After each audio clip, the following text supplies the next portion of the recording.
O'tgan sud majlisida prokuror sudlanuvchilarning barchasiga nisbatan O'zbekiston Respublikasi Jinoyat kodeksining 186-moddasi 4-qismi B bandi bo'yicha ayblovni chiqarishni so'ragan va 10 nafar erkak sudlanuvchiga Jinoyat kodeksining 257-prim moddasi 1-qismi bilan 3 yildan ozodlikdan mahrum qilish, ayol sudlanuvchiga esa 3 yil ozodlikni cheklash jazosi tayinlashni taklif qilgan. Jinoyat protsessual kodeksining 452-moddasiga asosan sud tergovini tiklab berishni so'rayman.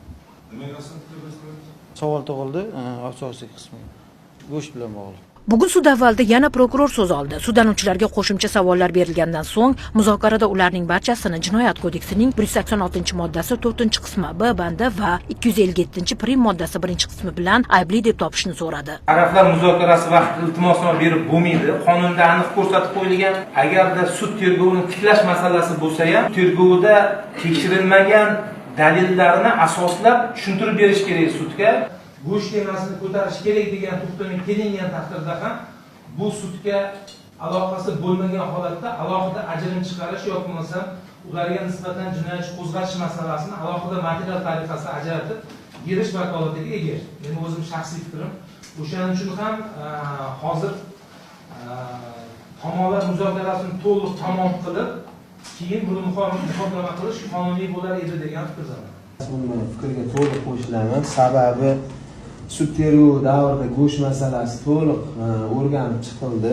Jinoyat ishi tugatilganligi, rad qilinganligi aytib o'tdi. Shu sababli prokuror iltimosnomasini rad qilishingizni so'rayman. Davlat ayblovchisining sud tergovini tiklash haqidagi iltimosnomasini ayrim advokatlar va sudlanuvchilar sudga havola qildi. Ayrimlar esa to'g'ri deb hisoblab qanoatlantirishni so'radi.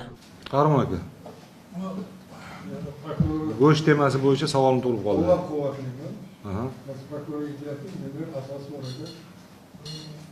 Qo'llab qoldingiz.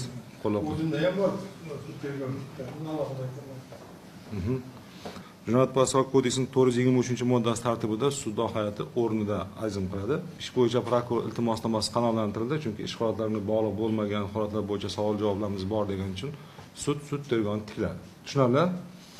Marhamat, muhtaram prokuror, savollaringizni bering. Pechat bormidi? Elektron imzo. Baş savollarni bermoqchi edim.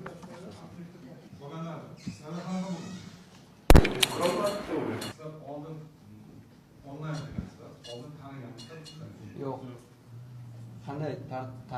Qanday taniganmiz? Biz 2023-yildan beri Shartnoma bilan ishlayman. O'shanda bular bilan elektron shartnoma, o'shandan beri elektron shartnomada ishlaymiz faqat.